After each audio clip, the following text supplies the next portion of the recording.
Hello everybody, welcome to Red Tool House. Happy New Year, by the way. On today's video, I want to talk about the biggest financial mistakes with modern homesteading. So join me as we discuss. Well, first of all, I think it's important to define what we mean by modern homesteading because that sometimes can confuse people that aren't really tied up into this genre. Modern homesteading today is really the self-imposed guideline to become more self-reliant or more independent when it comes to our daily needs. Grow our own food, live off the land type of stuff. It's this idea to be more self-reliant, spend less, reduce overhead, and basically just opt out of the rat race. That's what we mean by modern homesteading. So some of the goals for modern homesteading could include, but not be limited to, growing or raising most of your food, reducing monthly expenses, living more off the land, quitting a day job, even living off-grid, learning new skills such as animal husbandry, gardening, carpentry, farming in general, a whole bunch of new skills, and usually involves acquiring enough land to accomplish these goals. Now there's many more, but those are the ones that just pop up in my head. There is, however, a big financial issue that pops up with modern homesteading that a lot of people don't recognize or realize, and that term or that issue kind of revolves around the term modern. See, when we look at modern homesteading, we still want our creature comforts. We still want to utilize technology that we've grown accustomed to today. Whether it be a smartphone or a brand new tractor, these tools, these technologies, these modern luxuries are very expensive to acquire, and they're very expensive to maintain and repair. If we look back during the 1800s, many homesteaders then would utilize the tools that they could afford to acquire and afford to repair or maintain. And maybe they bartered with local smiths to be able to fix some of their tools, but they really kind of stayed in that area. Today it's different, however. Many of us modern homesteaders want the aspects of 19th century living, some of the philosophies and some of the more simple things, but we still want to have those 21st century luxuries that we've really taken for granted.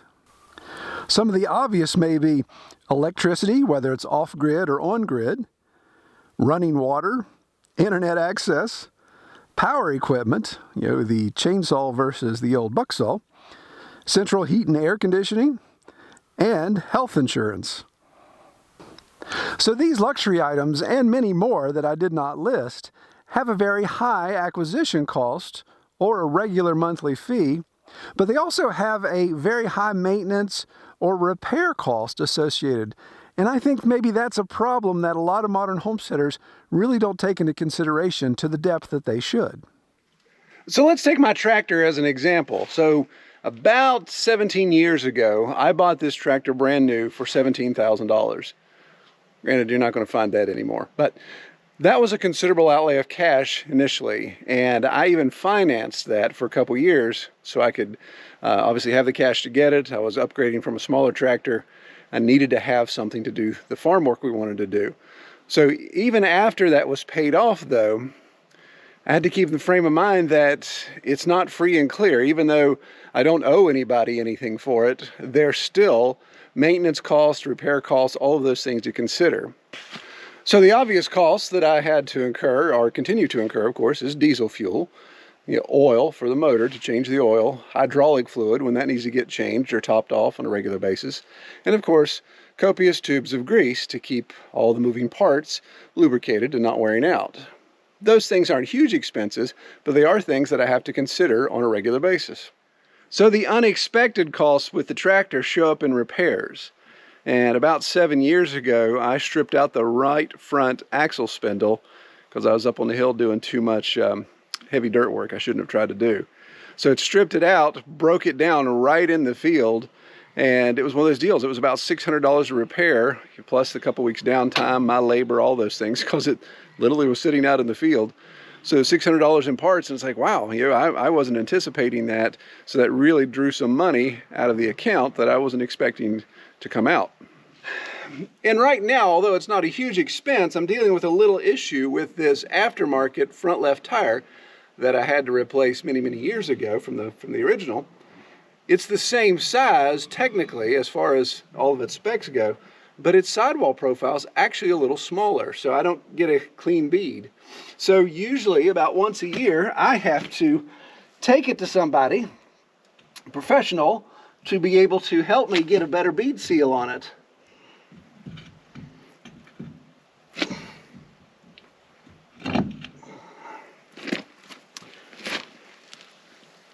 And of course, there's cost associated with that. Not a huge cost, I think, in this situation, to clean up the rim. Because what happened, I jammed a bunch of, I rubbed up against a log and jammed a bunch of wood scraps between the bead and the seal. So while it's not a huge cost, it still was $23 for repair and a trip to town that I wasn't expecting to make.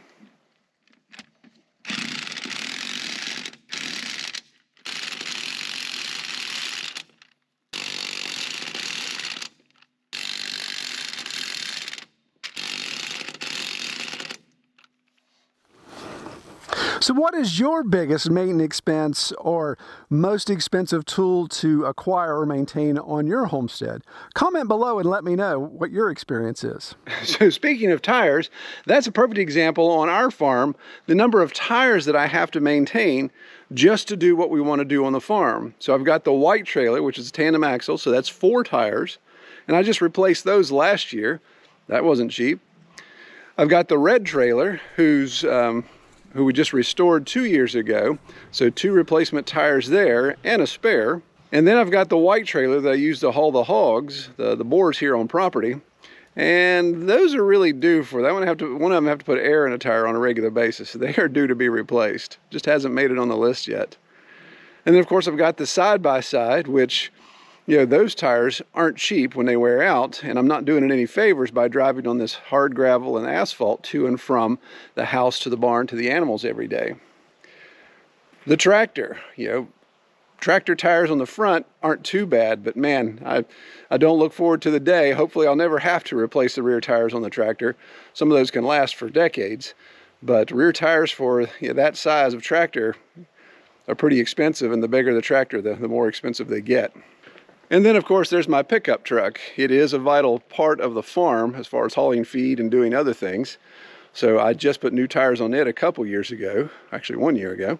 And you know, that's to the tune of about $1,000 just for tires for that. So just looking at tires on your homestead, you may have a lot of money tied up in rubber that you have to keep maintained and replace at some point. So no doubt there's always going to be costs for maintaining and operating these 21st century luxuries. So the way I see it, you really have 2 opportunities. Well, first, you could become a complete Luddite and shun all of technology, go back to a 19th century or even 18th century lifestyle where you're not depending on all of these outside sources, all this technology, and you're living by candlelight, growing your own food, and dying of scurvy. So even if you embrace that lifestyle and you survive, you still have to pay property tax these days. Option 2 would be to sit down and anticipate the costs to maintain all the equipment you have that you feel is vital. Learn the skills to do as many at-home repairs and maintenance as possible, and heavily invest in building a savings or an emergency fund. And yeah, with this option, you still got to pay property tax too. So I think option 2 is really the most viable for most of us. Not too many of us really want to go back in time and live that lifestyle, although it is intriguing. So here's some suggestions that Kelly and I recommend. First, make a list of all your big ticket items. This could be all of your straight up technology, your consumer electronics, your smartphone, whatever that may be, all the way down to the tiller, the tractor, the 4-wheeler, whatever you use on the farm. That's a vital part of your farm activities. Then itemize the cost of maintenance for all of those items, and maybe even itemize replacement costs. If your 4-wheeler kicks the bucket, what's it going to cost to get another one comparable, used or new, and itemize that cost as well.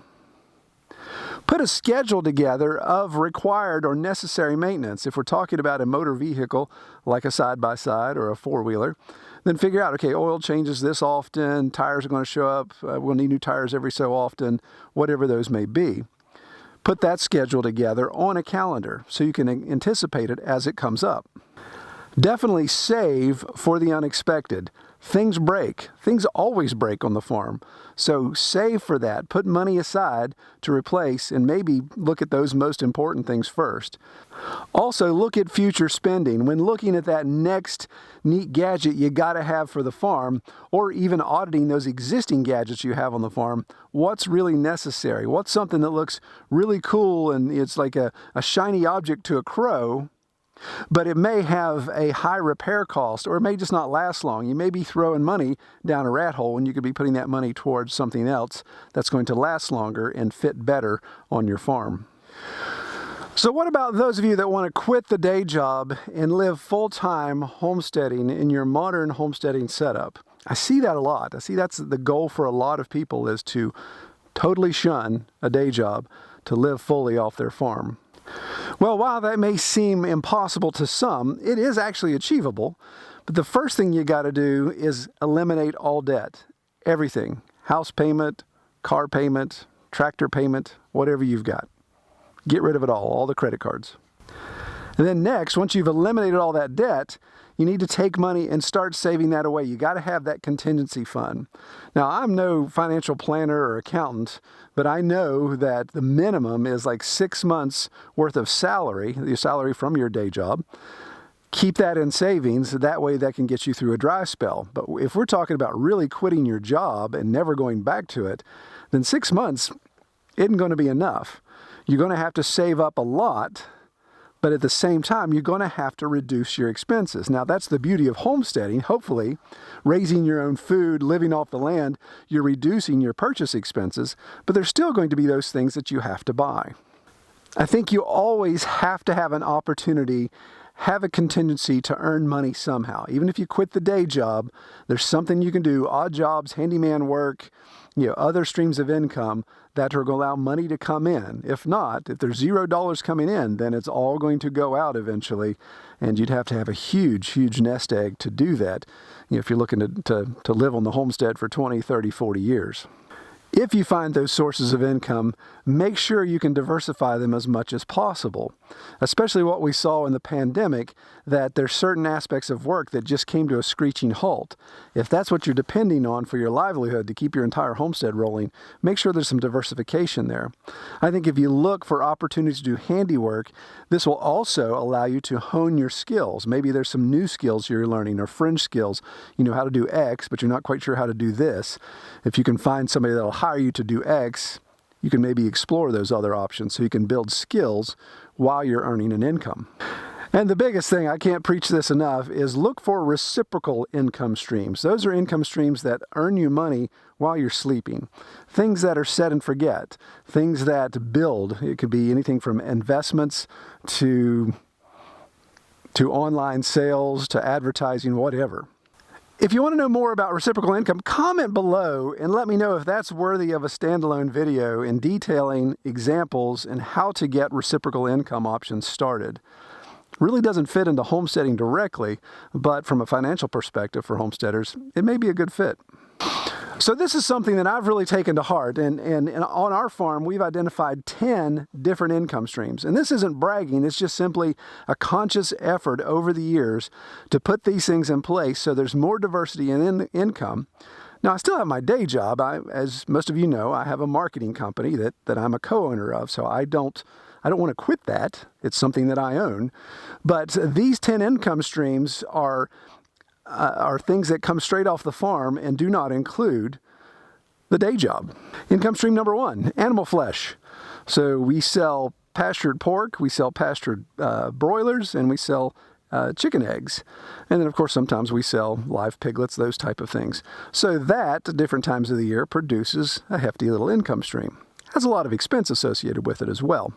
Sometimes we produce garden products. If we have an overabundance of garden products, we can sell them to our community, to some of our neighbors, or barter. We have that option as well. At times, I trade woodworking services or sawmilling services for cash, so I can generate income that way when the time comes. Now, getting over into the digital, of course, you guys are watching us on YouTube, so the YouTube ads that run, there's a small amount of income that comes from that. We also have YouTube sponsors. Those are companies that actually sponsor for us to promote their product or show off their product on a video. We have our website that generates some traffic and generates some ad revenue from that. At times we have merchandise that we sell to you guys, the viewers, that want to buy hats or whatever. We have our affiliate links through Amazon and some of the other large corporations that if you guys click on our links and end up deciding to buy something, then we get a small commission from that. We have Patreon supporters that support us to do, it's more of our podcast side with Pastured Pigs. Patreon supporters support monthly for us to keep that effort rolling. We have sponsors from time to time that pay to advertise on the podcast. And lastly, just kind of here in the last year, fell into this property consulting where you, the viewers, ask me to look at a piece of land in West Virginia. I charge a small fee for that, and in turn, the viewer, the person who's interested in that property, gets a comprehensive, detailed video of us walking and looking at characteristics of the land, of course, and giving our opinion on it. So ideally, look for income opportunities that give you the opportunity to make that extra money on the side. But keep in mind, don't quit the day job just to pick up another job. You know, if you're a financial planner and you decide, well, I'm not going to the office anymore, but I'm going to do all this handiwork, and you put in 40 to 50 hours, you really just kind of traded off one issue for the other.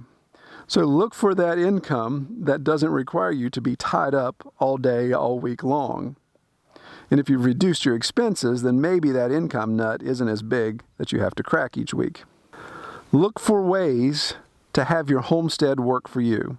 So things that you're already investing in, whether it's gardening, animal husbandry, fruit production, plant production, whatever the case may be, look at ways that can be income for you. Tie that into your hobbies, whatever you're really investing in fun on your homestead, and then that actually makes your income something that you enjoy doing. It takes a lot of the stress out of that. And you could be paid to do what you love. Well, I hope this helped. Comment below with any other suggestions you all may have, and I pray everyone has a great, safe, healthy 2022. Take care, everybody.